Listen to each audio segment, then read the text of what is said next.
The military facilitated my social mobility. As a Black female from a small town in Southwest Georgia who came from very humble beginnings to now being a medical professional and a retired military officer, that means a lot.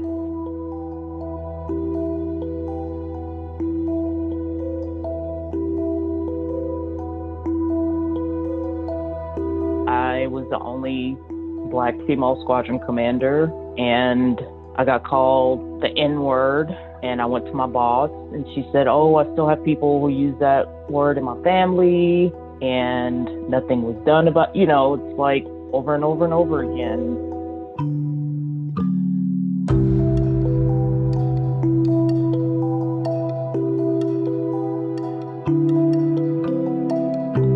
For me, as the daughter of an immigrant, there was such a dire want to be part of this country. You go on and you put on a uniform and you're told you're going to be the same as everybody else. It was a course on Latin America, and I remember I was so excited because these were my roots. And a high-ranking Border Patrol agent was asked to speak to the class, and when he described a migrant in the desert, he was like, we found this dead woman in a drainage pipe, and people laughed. And I went to the bathroom, I threw up, and then I cried in my car during the lunch break.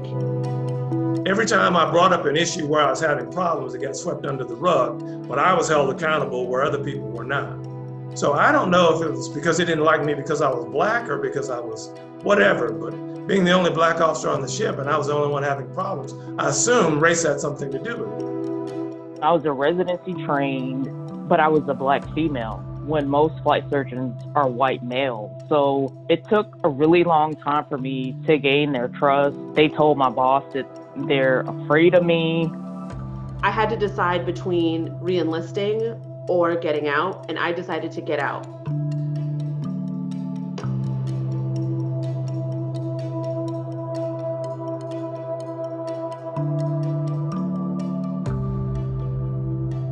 The Air Force has a chief of staff who's a Black male.